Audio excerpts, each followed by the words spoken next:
standoff between the army and Khan will end anytime soon. All right, that's NPR's Dia Hadid in Islamabad. Thanks.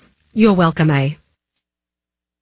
WNYC is supported by Bank of America, offering access to resources and digital tools designed to help local to global companies make moves for their businesses. Learn more at bankofamerica.com/banking for business. This is Morning Edition on WNYC. I'm Michael Hill. WNYC's program director, Jacqueline Sincata, joins us this morning. We're taking a moment to remind you how important listener support is here at WNYC. Voluntary contributions from listeners such as you make up our largest, most reliable source of funding, so we are counting on you to support us right now and to support what you've come to trust and what you appreciate. Please give as generously as you can right now at WNYC.org. There's a donate button there, or you can call 888-376-WNYC. That's 888-376-9692. 376 WNYC. That is the number we hope that you will memorize and use right now to give a call and make a donation. You know, when you hear reporting like that from Dia Hadid, coming from Pakistan and from all over the world, when you hear NPR reporters, you got to imagine that costs a lot of money, right? To have bureaus all over the world, as NPR does, as the BBC does too, another program and news service you hear on WNYC. Well, we want you to know that it does cost a lot of money. And if you combine our local and global news costs, it's $7 million a year. That's how much it costs us to provide the NPR programs, the BBC programs, the WNYC newsroom. That's just our news cost. And that's one of the things we want you to think about when you make a donation. No, we don't want you to think that you have to pay $7 million. That's a lot. But because we turn to so many of you, because there are all of you listening and everybody doing their part, that's how we can pay our bills. When you make a contribution and we pool that with all the contributions of other listeners, yep, believe it or not, we're able to do it. Listener support, it's the single largest source of our funding. That is the most important message we want to convey during these on-air fundraisers. So thank you so much as we do this critically important work. And if you can, please make that donation right now at WNYC.org. Or by calling 888-376-9692. I have a question this morning. Have you been looking for the right reason to invest in WNYC? The reason is simple: to support radio worthy of you.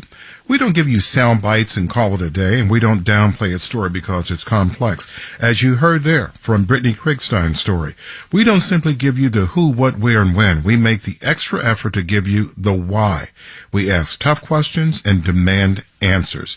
It makes sense to actively support the things if you value them.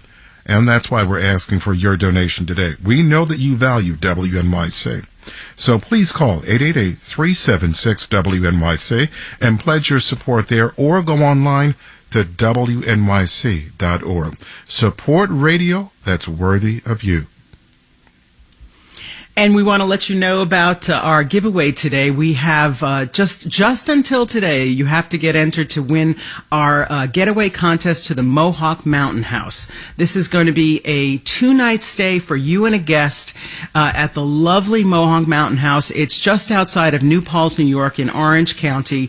It's an escape retreat that you will not forget. Whether you want to go hiking or just do some yoga, meditation, eat delicious food. This includes 3 meals a day at their farm-to-table dining rooms. There's an indoor heated pool. There is a spa. And they are beautiful rooms. It's a great place to go for a retreat.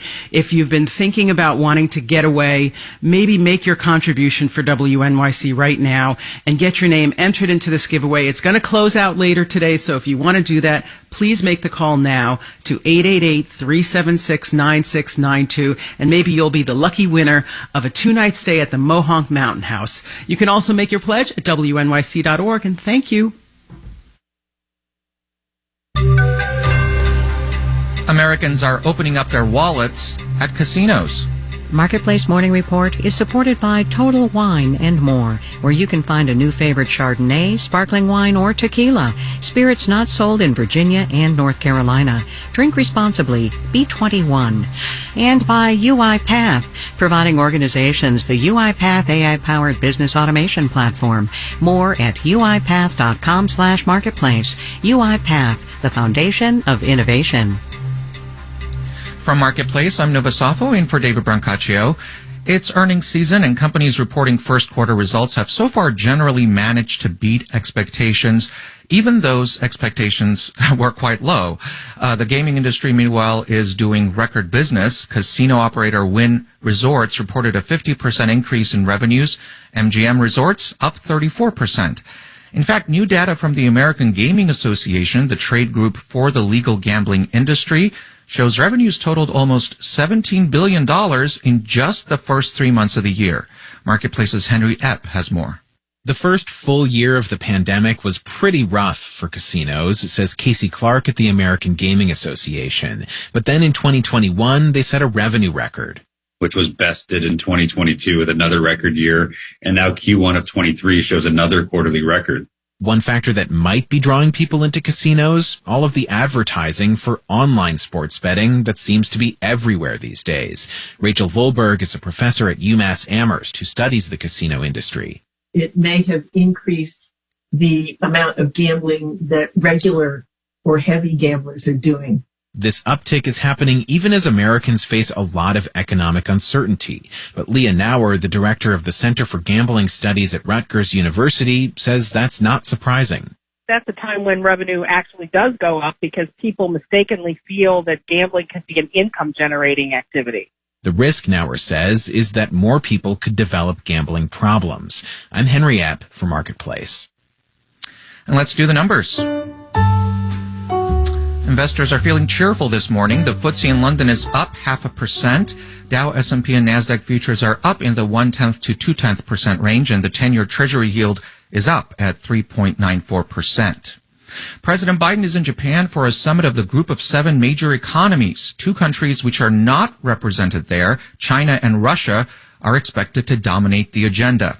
The G7 countries are to discuss what they call China's economic coercion and could strengthen sanctions on Russia. San Francisco has reached an agreement with Walgreens to settle charges that it improperly filled opioid prescriptions. The city attorney says it's the biggest award to a municipality in a case involving opioids. Marketplace's Nancy Marshall-Genzer has the details.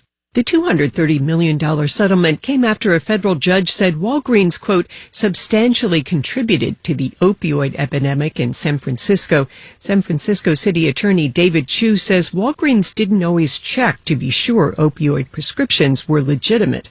Walgreens filled a significant volume of illegitimate opioid prescriptions. In doing so, Walgreens contributed directly to opioid diversion and made the opioid epidemic in San Francisco worse than it otherwise would have been. Walgreens told Reuters it did not admit fault in the settlement and it disputes liability. The company added, quote, our thoughts are with those impacted by this tragic crisis. I'm Nancy Marshall-Genzer for Marketplace. Marketplace Morning Report is supported by Charles Schwab. Schwab offers a modern approach to wealth management with personalized financial planning to meet an investor's specific needs and the flexibility to adapt as those needs change with time. Learn more at schwab.com/plan. And by Grammarly, offering Grammarly Business to help companies large and small communicate better and move faster with enterprise-grade generative artificial intelligence. Learn more at grammarly.com/business. WNYC supporters include Hudson River Park launching its 25th anniversary with the Hudson River Park Dance Festival on June 8th and 9th at Pier 63, presented in partnership with the Joyce Theater. Open to all. Learn more at Hudson